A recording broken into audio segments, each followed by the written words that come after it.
Assalamualaikum warahmatullahi wabarakatuh. Salam sejahtera kakak-kakak semua. Perkenalkan, nama saya Sunaring Kurniandaru. Kali ini kita akan diskusi tentang materi kelanjutan dari materi sebelumnya, yaitu penyusunan prosedur tetap kedaruratan sekolah.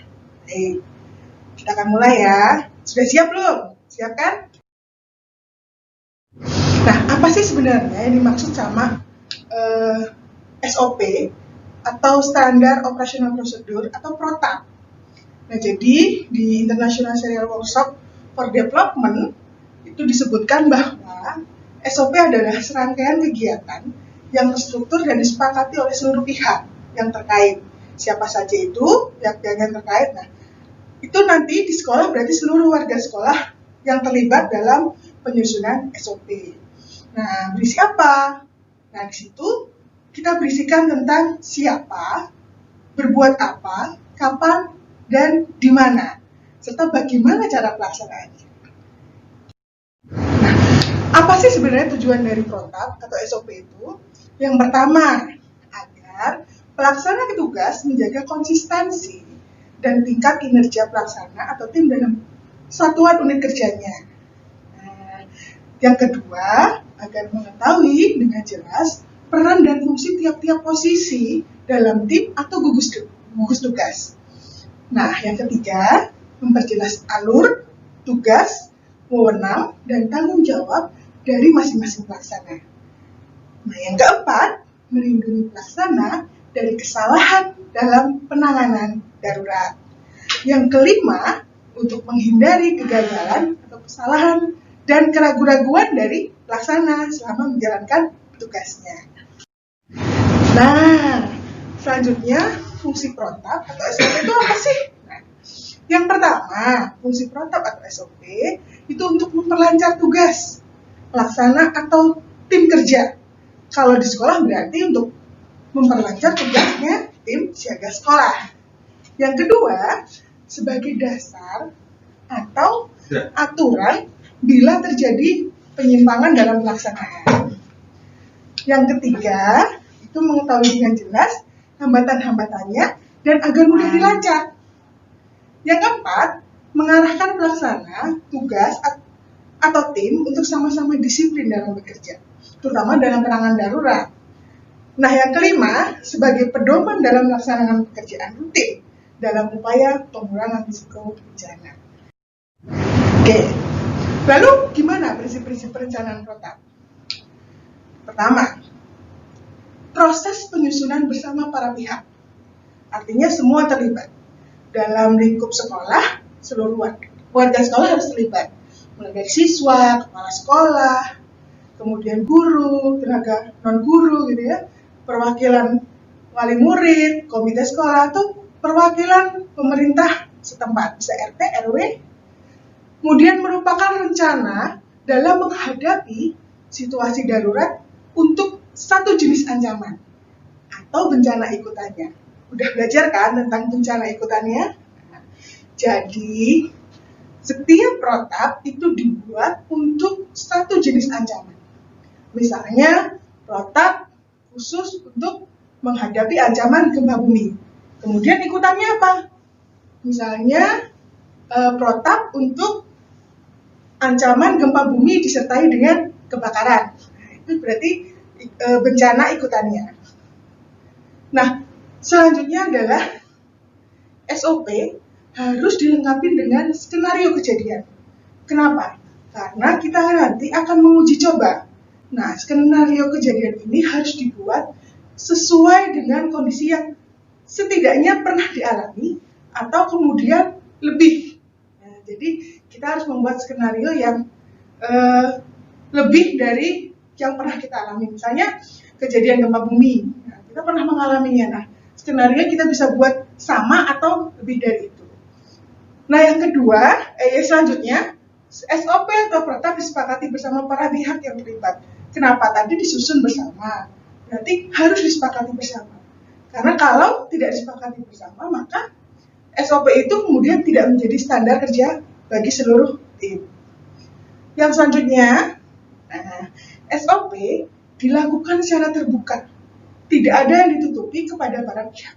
Artinya, semua yang terlibat dalam penyusunan SOP tersebut harus memberikan keterangan yang sebenar-benarnya mengenai apa yang mereka miliki, apa yang belum mereka miliki, supaya kita bisa saling melengkapi.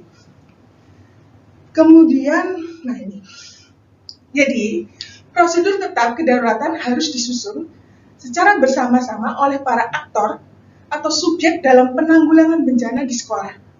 Termasuk dalam hal ini adalah kepala sekolah ya, seperti yang tadi, tenaga pendidik, siswa. Nah, kenapa siswa? Karena kita butuh perspektif dari anak-anak. Tidak hanya dari orang dewasa, karena kita adalah bagaimana melindungi anak-anak, sehingga kita butuh masukan dan informasi dari anak-anak. Kenapa? Makanya protap juga dibuat sesuai dengan gagasan atau ide-ide yang muncul dari anak-anak kita. Kemudian protap juga menyesuaikan dengan protap kedaruratan yang sudah ada di komunitas atau di masyarakat. Misalnya gini, sekolah berada di lingkungan RT, RW. Kebetulan mereka juga sudah punya protap di lingkungan, sehingga disesuaikan ketika dia harus melakukan evakuasi keluar dari sekolah. Nah, selanjutnya, bagaimana ruang lingkup protap atau SOP? Ruang lingkup dari SOP ini dilakukan atau diaktifkan adalah sesaat sebelum kejadian, ya. Kemudian saat kejadian dan sesaat setelah kejadian.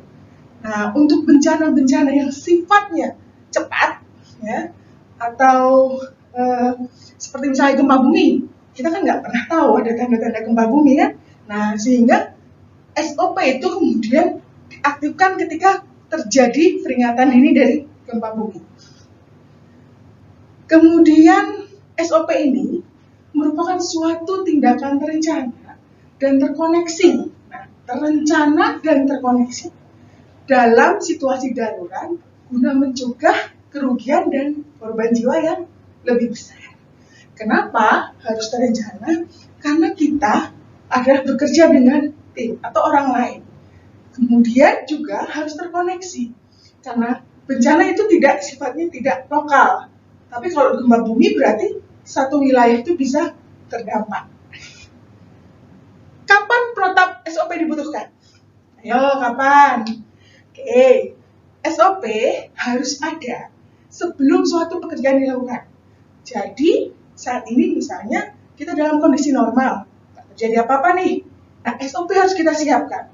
Karena SOP kedaruratan adalah untuk menghadapi situasi darurat.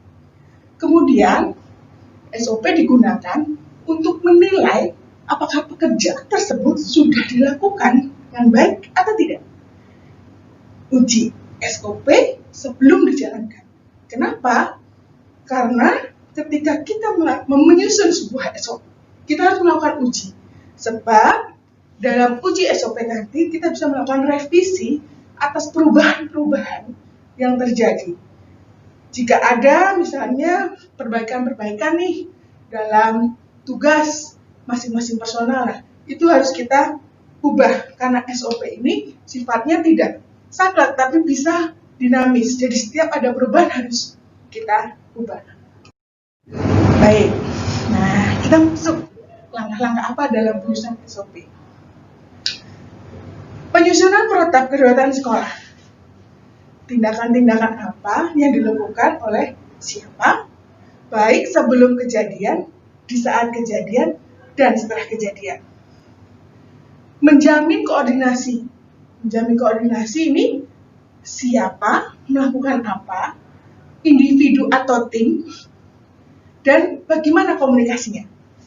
Lalu jalur koordinasinya di mana? Kewenangannya sampai mana? Tanggung jawabnya sampai mana? Itu yang harus diperhatikan dalam penyusunan SOP. Protap atau SOP ini juga membantu untuk mengetahui dengan jelas peran-peran dan fungsi tiap-tiap posisi. Bagaimana fungsi seorang ketua, bagaimana fungsi seorang tim evakuasi misalnya. Dalam situasi darurat, misalnya bagaimana alur tugas, kewenangan, tanggung jawab, ya, terkait dengan ketugasannya dia.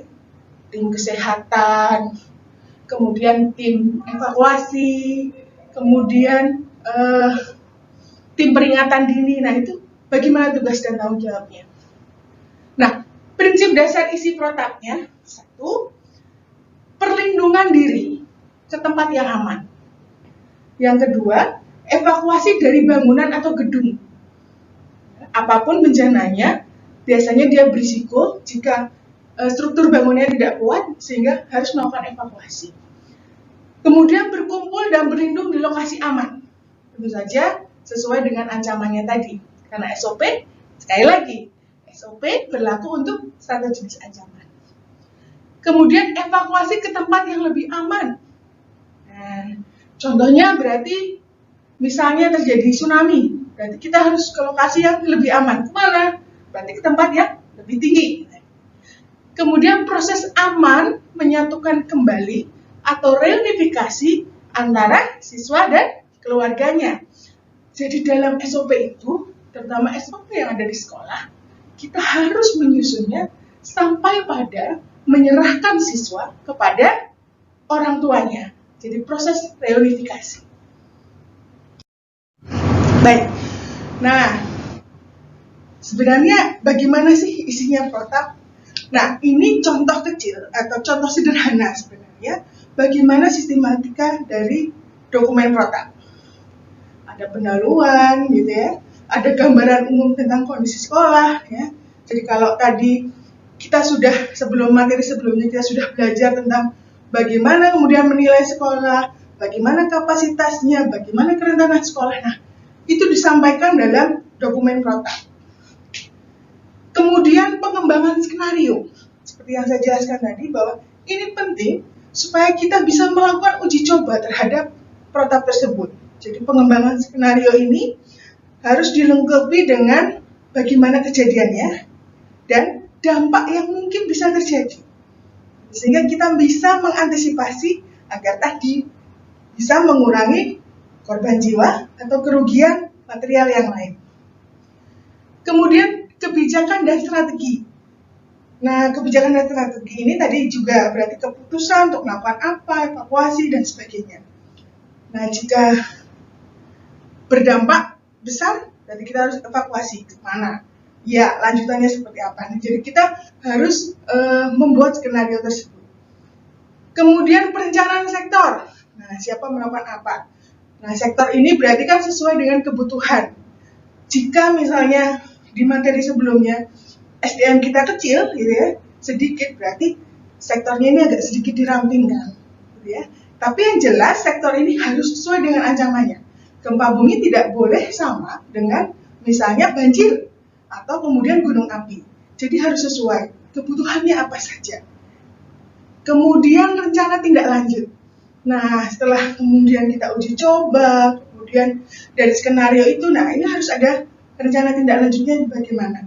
Misalnya ada hal-hal yang belum kita miliki, peralatan misalnya, pengetahuan dan sebagainya. Nah, itu harus kita lengkapi atau kita tingkatkan lagi bagaimana caranya, itu yang kemudian harus diisi dalam rencana tindak lanjut. Selanjutnya penutup. Nah, itu contoh sistematika sederhana dari sebuah dokumen protap. Nah, lihat gambar ini kan? Nah, ini contoh dari sebuah alur. Jadi ada bahaya yang terjadi secara cepat. Apa saja tuh bahaya yang terjadi secara cepat? Udah belajar tentang bencana kan? Nah, ada gempa bumi ya. Nah, kemudian ada kebakaran. Kemudian ada bentuk-bentuk kekerasan misalnya. Nah, ada juga kemudian bencana yang terjadi secara lambat.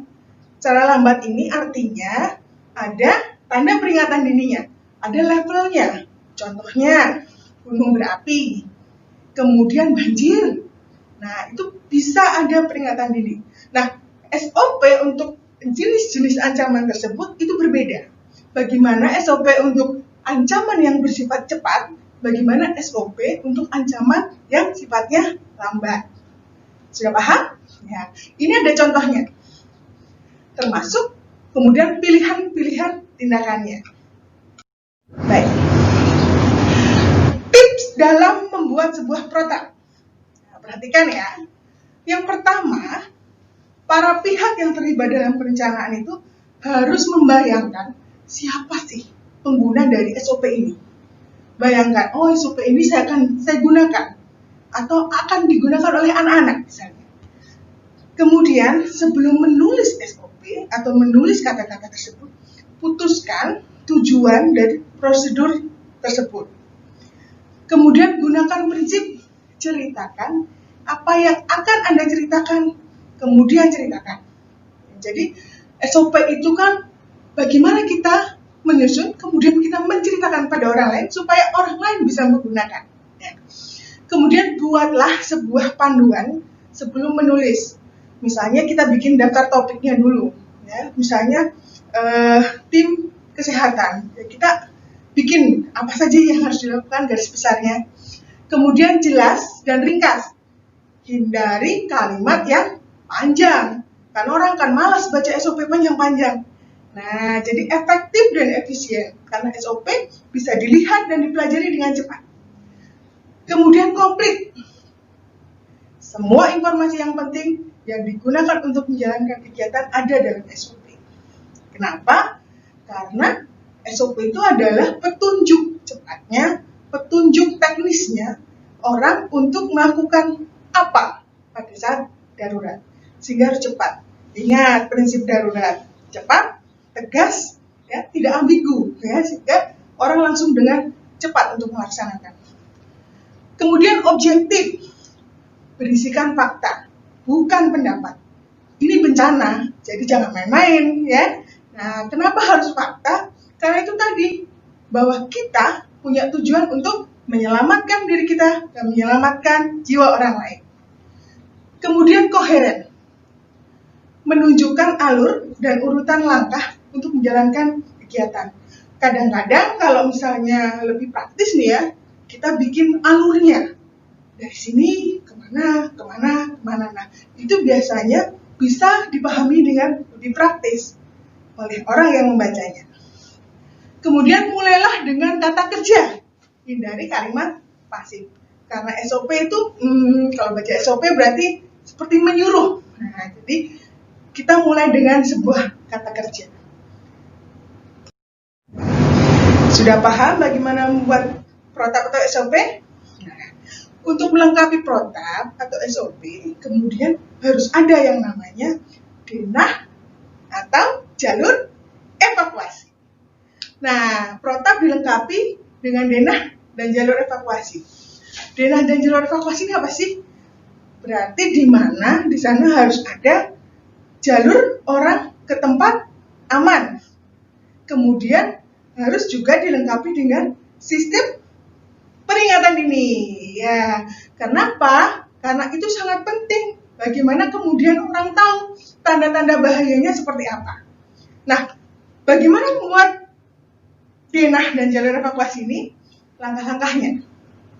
Yang pertama nih ya, bikin atau buatlah sketsa sekolah dan lingkungan di sekitar sekolah. Di mana letak sekolahmu, kemudian di mana sungainya, di mana rumah-rumah penduduk, di mana jalan misalnya. Nah, buatlah sketsa lingkungan sekolah dan di sekolahmu. Kemudian tentukan titik-titik atau hal-hal yang aman. Ayo, hal-hal yang aman kemarin udah belajar apa? Yes, kapasitasnya. Apa sih kapasitas yang dimiliki oleh sekolah? Oh, sekolah misalnya punya lapangan. Oh, sekolah misalnya punya ruang kesehatan. Kemudian mana tempat-tempat yang rentan atau rawan? Misalnya, koridor sekolah ini rentan karena jalannya kecil. Kemudian banyak gantungan di dinding-dinding kelas ya. Sehingga dia rentan dilewati siswa jika dalam kondisi ancaman gempa bumi. Nah, jadi kita harus mempelajari itu dan menuangkan itu dalam sebuah denah. Kemudian menentukan jalur evakuasi. Nah, ini sangat penting. Bagaimana kemudian anak-anak harus keluar? Satu jalur atau dua jalur? Nah, ini harus kita tuangkan dalam sebuah denah atau peta. Kemudian menentukan titik aman. Di mana titik aman pertama di sekolah? Misalnya, titik aman pertama sekolah ada di lapangan sekolah. Kemudian, menuju ke tempat evakuasi, misalnya ada di lapangan di luar sekolah, berarti sudah masuk ke lingkungan desa. Kemudian menentukan lokasi evakuasi akhir, berarti di titik lapangan di mana di luar sekolah, atau kemudian di lapangan atau di tempat terbuka lainnya, misalnya kalau itu ancamannya gempa bumi gitu ya, atau kebakaran misalnya. Kemudian masukkan informasi-informasi yang dibutuhkan ke dalam denah dan buat kesepakatan simbol dalam legenda. Paham nggak? Oke. Jadi kalau kita bikin peta atau denah itu kan pasti biasanya ada informasi tuh, ada keterangan. Nah kita sepakati kalau tanda silang misalnya berarti tidak boleh dilewatin. Kalau tandanya biru, hijau, nah itu seperti apa? Atau misalnya tandanya kuning, berarti harus hati-hati misalnya. Atau kemudian yang kita arsir menjadi bagian yang merah, artinya tempat itu adalah rawan atau rentan gitu ya. Nah, semua simbol itu harus disepakati bersama oleh penyusun SOP atau penyusun peta. Kenapa? Karena keterangan atau legenda itu adalah untuk memastikan, oh simbol ini apa, simbol ini apa. Kenapa harus simbol? Karena simbol mudah dibaca atau mudah diketahui oleh anak-anak, ya, oleh siapapun yang melihatnya. Baik, lah tadi ada bahwa bagian dari SOP adalah menyusun sebuah sistem peringatan dini. Apa sih sebenarnya sistem peringatan dini tanda bahaya? Nah, pengertiannya, sistem peringatan dini atau tanda bahaya adalah upaya untuk memberi peringatan kepada seluruh warga sekolah tentang kemungkinan terjadinya ancaman bencana. Apa contohnya?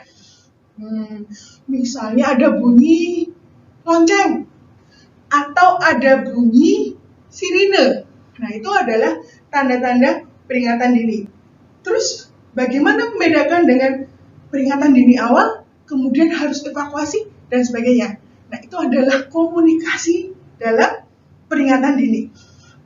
Jadi, peringatan dini bukan hanya alat, tetapi serangkaian prosedur yang harus dibangun sesuai dengan prosedur yang telah ditetapkan.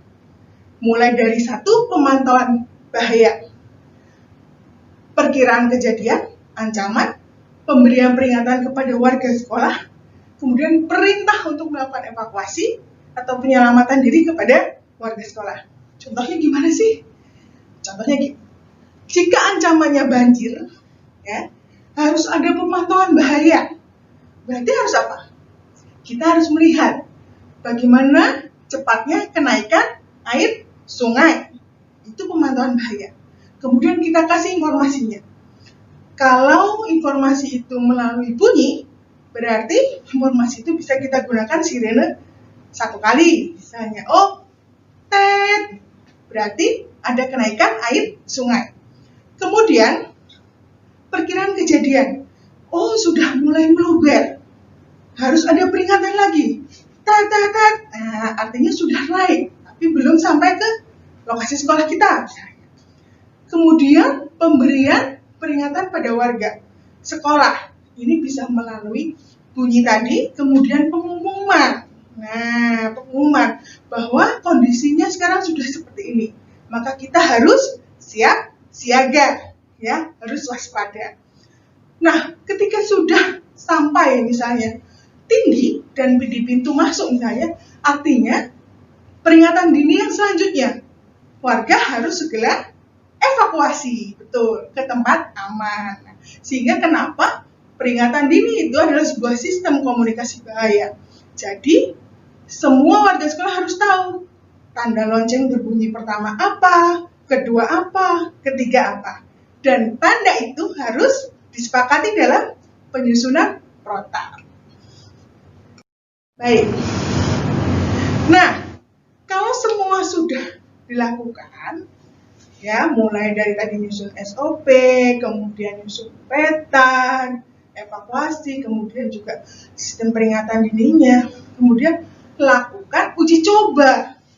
Nah, uji cobanya apa? sebelum simulasi kita bisa uji coba dulu, uji coba dalam ruangan. Siapa tadi punya peran apa? Jadi yang pertama, kenapa uji coba ini kita harus lakukan? Satu, untuk memahami peran yang diambil per sektor. Yang kedua, memahami alur komunikasi per sektor. Kemudian isi komunikasi per sektor, praktek rencana yang sudah dibuat, evaluasi perencanaan berdasarkan latihan, mungkin saja ada ketidaksesuaian di sana, kemudian perbaikan dokumen prosedur tetap kedaruratan sekolah. Ya, jadi dokumen prosedur kedaruratan sekolah itu harus diperbaharui dan diperbaiki setiap saat. Nah, lihat ini kan, ini salah satu contoh untuk skenario kejadian. Ya, jadi dia bersifatnya deskripsi, ada tanda-tandanya, ada kemungkinan terjadinya, ada lokasinya, ada kemudian peringatan-peringatan dininya. Nah, ini adalah contoh dari sebuah skenario kejadian dalam protap. Nah, ini contoh dari alur komunikasi bahaya. Jadi, ada alur-alurnya ya. Misalnya pemantauan ancaman. Tadi kan ada tuh, pemantauan ancaman. Kemudian pengumuman. Kemudian bunyi sirine, kemudian penyebar luasan. Nah, ini adalah alur komunikasi. Jadi dalam protap harus berisi tadi skenario, alur komunikasi, dan kemudian aktivasinya seperti apa. Ketika ada komunikasi di luar, informasi yang masuk ke sekolah, kemudian aktivasi di sekolah bagaimana? Nah, protapnya kemudian berjalan. Siapa berbuat apa, kapan, di mana, dan bagaimana pelaksanaannya. Nah, ini jadi supaya lebih mudah kita memang membuatnya seperti ini. Jadi matrikulasi, misalnya, kepala sekolah harus bagaimana? Siapa? Berarti kepala sekolah. Berbuat apa? Harus menginformasikan kepada tim peringatan dini. Kapan? Di mana? Seperti itu. Baik. Kemudian, nah tadi kan sebelum kejadian, kemudian saat kejadian seperti apa? Kita juga buat matrikulasinya lagi. Kemudian setelah kejadian, sesaat setelah kejadian, apa yang dilakukan? Itu juga kita buat tata caranya. Sampai pada reunifikasi dengan keluarga. Nah, ini contoh dari denah. Lihat kan? Nah, jadi kalau misalnya sekolah itu ada 2 lantai, kita juga harus membuat denah di 2 lantai tersebut. Kemudian juga ketika sekolah itu misalnya lokasinya berbeda. Di sini kelas 1, 2, 3, di sini kelas 4, 5, 6, terpisah jauh, kita juga harus membuat di kedua tempat. Jadi, peta itu harus dibuat sesuai dengan kondisi sekolah itu. Baik. Nah, dalam situasi seperti ini nih, pandemi dan COVID, protap itu harus disesuaikan. Jadi, landasannya dari Peraturan 4 Menteri dalam pembelajaran di situasi pandemi, kita harus memperhatikan juga bagaimana kemudian pengaturannya. Kalau misalnya harus membuat jalur evakuasi, artinya harus satu arah. Kemudian keluarnya juga harus berjarak. Ketika di lokasi aman atau titik kumpul misalnya, kita juga harus mengatur jaraknya. Nah, yang utama, ketika kita harus menangani seseorang, misalnya tim kesehatan, berarti harus menggunakan protokol kesehatan. Dia harus menyediakan masker, menyediakan sarung tangan, desinfektan, gitu ya. Nah, ini harus kita sesuaikan dengan situasi pandemi COVID-19. Jadi jangan kemudian kita memang membuat, tapi kemudian kita tidak memperhatikan juga bagaimana bahaya yang lain bisa terjadi. Nah, jadi dalam membuat protap nantinya, walaupun kemudian sudah berlalu, tapi yang namanya virus akan tetap atau bisa saja dia menular, ya, atau siapa saja bisa terkena, sehingga kita harus juga waspada dengan itu. Makanya kenapa dalam menyusun protap, menyusun jalur evakuasi, dan bagaimana sistem peringatan dini diberlakukan, itu harus sesuai dengan standar keamanan untuk pandemi COVID atau virus. Baik, nah saya rasa kakak-kakak semua sudah cukup paham kan dengan bagaimana menyusun prosedur tetap kedaruratan sekolah? Baik, selamat mencoba dan kita akan sama-sama nanti mempraktekannya. Sampai jumpa. Assalamualaikum warahmatullahi wabarakatuh. Sip, pas 30 menit. Mantap. Nah, ini dulu kan. Los-losan aku, Mbak. Pas nih di sini udah 7 menit berarti nanti pas.